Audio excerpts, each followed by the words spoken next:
Welcome to summer 2022. That's certainly what it feels like here in southwest Finland. Lovely day, low 20s. There's a few chemtrails in the sky, but you know, on the other side there you can see there's absolutely nothing. Bright blue sky, lovely day.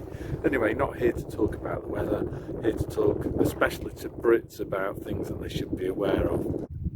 So the first thing is food. Do you know that Britain imports the majority of its food?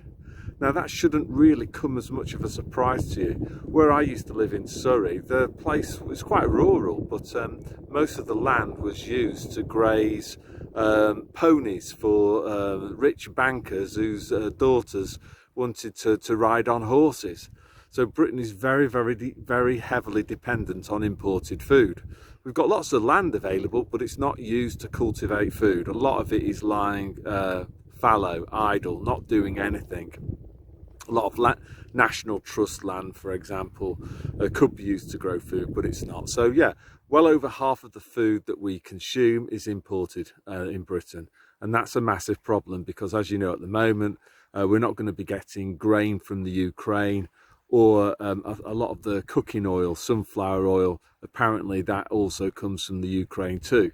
And there'll be knock-on effects as well, because countries like Czech Republic and Poland that do produce food, what they might have exported some food to us, they're more likely to be consuming a higher proportion of the food that they grow themselves. So it won't be just imports from the Ukraine that will be dropping into Britain. It'll also be food imports from Poland and Czech Republic, because they won't be able to import from the Ukraine either. So more of their own food will have to be turned over for domestic consumption. So that's going to be a massive issue for Brits, is become very dependent on imports of food, and this is a problem. It's been a problem in the past, of course. You know, during World War II, the U-boat blockade nearly starved Britain into accepting well, maybe not surrender terms, but maybe an armistice with Germany. During World War II, the government coped with this by this food shortage by encouraging greater domestic production. So people were encouraged to dig for victory, which basically meant turning over their gardens and growing potatoes and swedes and carrots and stuff like that. So the diet was less varied, even less varied, less meat maybe, but definitely more calories were produced domestically to compensate for the calories that the U-boats were sending to the bottom of the Atlantic. Now, if you can compare what's happening today, with our current government led by Boris Johnson, it seems to me that there are attempts being made to do the exact opposite. Rather than trying to increase domestic food production to offset falling food imports, what we seem to be doing is the opposite. We seem to be trying to reduce domestic food production. So what's the government doing to actively reduce UK food production? There's two things that I've spotted. The first one is that they're bribing British farmers to stop producing food. So they call it rewilding. So if you're a farmer and you've got some arable land, and farming's hard work. There was that Jeremy Clarkson's series. I've not seen it, but apparently, it kind of indicated again the facts, which is like farming's hard work. So the government is basically saying to farmers, if you stop farming and let weeds grow instead, and just let your farm go back to nature, rewilding it's called, we'll give you money. And these payments are pretty generous. So people respond to incentives, and a lot of farmers are giving up farming, and that's going to reduce UK food production. So that's the first mechanism. The second mechanism is, again, this has been played before, is the bird flu scam in this case, where people who rearing chickens, they're having to cull their herds, a bit like what happened with the mad cow and the foot and mouth disease. So even small scale farmers, people who have got maybe a few hundred chickens, having to cull a whole flock. Even people who have got chickens in their back garden, they're having visits from DEFRA, and they're being told that they can't do it anymore, and they've got to slaughter all of their chickens for bird flu. So that's the second example of how the UK government is actively pursuing policies that are designed to reduce UK food production.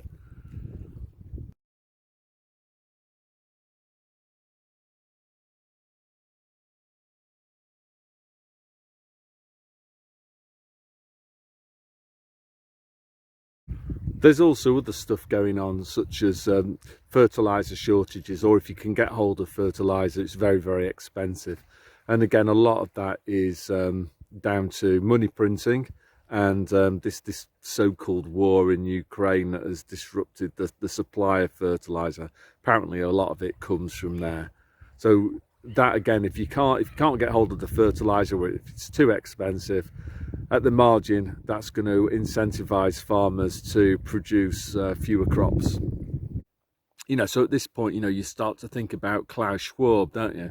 You will own nothing and you will be happy. Well, maybe there's a remix to that. Maybe the remix will be you will eat nothing and you will starve, because the government's actions don't seem to make any sense whatsoever. And, you know, for those of you that will just say, oh, it's a cock-up, well, I'm really sorry about that.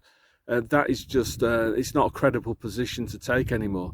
If you, at a time when Britain's food imports are dropping, for the UK government to be taking measures to reduce domestic food production, I'm really sorry, but that's not a credible position to take. That is, the government is pursuing another objective, which is the reducing the number of humans. We're not going to use the D word, because the D, you know, POPULATION, because that will get flagged up with Al Gore's rhythm on YouTube. But that's basically what's happening. It's starvation. This isn't the first time this tactic has been used. Obviously, you know, we've got the Irish potato famine that decimated the population of Ireland. Last week I was at the swimming pool and I was having a chat with this Finnish guy, and he told me that even the Finland's equivalent of the BBC, Youll, they'd run a programme all about how the Irish potato famine was deliberately engineered by Westminster, by the British, not going to call them elite, what would you call them, cabal. And, you know, like it or not, you've got to come to the, not come to the conclusion, but you've got to face the facts that the mass of the population are just viewed as cattle. And, you know, if a farmer's got, I don't know, too many sheep that they can't feed, what do? They just cull them, don't they? And that's us. And you know, that was why there's various methods going on, but I think there's going to be food shortages, and the food shortages are going to cause massive social unrest, particularly in the cities that have been enriched. Let's say, where you've got you haven't got multicultural societies there. You've got societies, well, not societies, you've got different groups of people living in the same place, or actually not even in the same place. If you think about where I was from, Rochdale, you got half the town, which is basically people who look like me, and then the other half of the town is people who are they're either from Pakistan themselves, or they're descended from people who came from Pakistan, and the two groups don't mix. They've got very different cultures. Those groups aren't going to be cooperating in the event of a food shortage. These groups are going to be actively competing against each other. They don't like each other. This sort of hatred has been stoked up for a very long time by the government. So look, this is coming, and you need to wake up, and you need to start preparing for it, and also stop trusting in the government, because the government is not your friend. So, you know, if we actually think about it, what's actually going on, you can't use the explanation of it's just a cock-up. Like, why would the government actively go about reducing domestic food production at a time when its food imports are dropping and the country imports half of its food? You can't say that that's incompetence, because even a 2-year-old would work that out. So there's something going on here. As I say, there's plenty of other historical examples of this. So if you think about Stalin, he ended up murdering millions of Ukrainians who didn't fit into his plan. He wanted rid of them. If you think about Mao, again, these technocratic regimes, they have no compulsion whatsoever about murdering their own population if it suits them. And like it or not, we are led by a cabal of technocrats who view us as little more than cattle. And if you don't know about the Ukrainian famine, and you don't know about the millions that Mao murdered, and you don't really know much about the Irish potato famine, you need to do a little bit of research on that. Because if you keep on trusting that mummy government has got your back, you're going to be absolutely annihilated by this government, by this Boris Johnson government. Because they're not looking after you. They actually want you gone. So in conclusion then, we've got a country, Britain, that imports over half its food. Do you think the government knows that? They should do, because that situation has been in existence for a very long time. Second thing is, do you think the government knows that its sanctions against Russia and arming Ukraine, and do you think they know that one of the implications of that is there'll be a big reduction in the amount of grains and seed oils that they can import from Ukraine and other countries? Do you think they know that? Again, I think it's inconceivable that they to argue that they don't know that this is going to be a surprise, that it's just a cock-up, yeah? And the third one is, do you think seriously that the UK government doesn't know that its policies of rewilding and incentivising farmers to give up food production and killing off poultry farmers' flocks, they don't know that that's not going to reduce food production at a time when domestic food production is most needed? So, as I've said in other videos, this is a famous quote from Ludwig von Mises, an Austrian school economist. Mises says, human action is purposeful behaviour. So in this context, what Mises would say is that the actions of the British government aren't an accident. They're purposeful. And what Mises would mean by purposeful is that they're orientated towards achieving a particular objective. So my question to you is, what is the objective of the British government? Like, you know, maybe you could say, well, in the case of rewilding, maybe their green agenda is more important to them than domestic food production. You know, so basically what we're saying here is that feeding human beings is less important than saving the planet, in inverted commas, whatever that means, the Greta Thunberg agenda. In fact, actually, thinking about that, we've seen this, haven't we? Boris Johnson has joked about this. Never a truer word spoken in jest and all of that. He basically said he was told about declining biodiversity in Britain. I'll actually put a link to the clip up underneath this YouTube video, so those of you who are interested can actually see this. I'm not making this up. In fact, that reminds me back of when I was working at the last school in Guildford that I worked in. You know, I would talk to this director of staff, this Claire, and, you know, I'd say to her, do you know about XYZ? And she would just like look back at me like with dead eyes, just say nothing. And at the time, I just used to think, well, she doesn't believe me.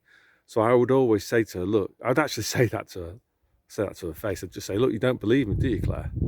And again, there would be just dead eyes, blank stare back. And then I would just say to her, look, what I'll do is I'll send you some sources by email. And I always did, always sent her the sources, but never got anything back.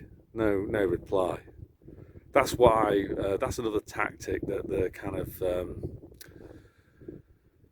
the Oxbridge and Durham crowd do, is that when you have them on the back foot, they just go quiet on you. They don't say anything at all. Anyway, you know, going back to what I was saying. So yeah, the clip of Boris Johnson, he's been told by one of his advisors that this food for wild animals is declining and this species being threatened. And Boris's kind of quip is, oh, couldn't we feed some of the animals some of the humans, because we've got too many humans? So again, that will sound incredible, but he's actually said that, and he thought that was funny. So I'll put a link to that underneath this video, and you can watch it for yourselves. So that's all that I want to say. Basically, is we could turn Klaus Schwab's "You'll own nothing and you'll be happy" into "You will eat nothing and you will starve," because I think they're after DEPOPULATION. That's what they want. That's a massive part of their goal. They see AI as the future. Labour is redundant as a factor of production. They don't need as many of us. We're useless eaters. We're chomping through their finite non-renewable resources that they want for their children and their grandchildren and their great-grandchildren, and we're just there's too many of us, there's too many sheep on the grass, and they're killing the grass, so we just need to kill some sheep, and we're the sheep. And yeah, and the Britney Spears and the Boosters concerts, that was one method, and I think they're going to use starvation. Maybe they'll try and get some morons to be conscripted into the army and fed into some meat grinder somewhere. Maybe that's part of it. I don't think they'll go for a nuclear war, because they would be affected by that as well, you know. But yeah, that's basically it. So stop trusting politicians, and they're all corrupt. The government isn't your friend, and spread the word, tell other people. And what I would do too is, I suppose, obviously stock up on some food, but also start producing more of your own food yourself. Most Brits will have gardens. You can grow quite a lot of food in a garden. Calorie dense food like even potatoes. It's not going to be fun to eat all of that, but better than nothing. And also, I guess, take up things like fishing. That's certainly part of my plan. But yeah, all the best, and God bless you all.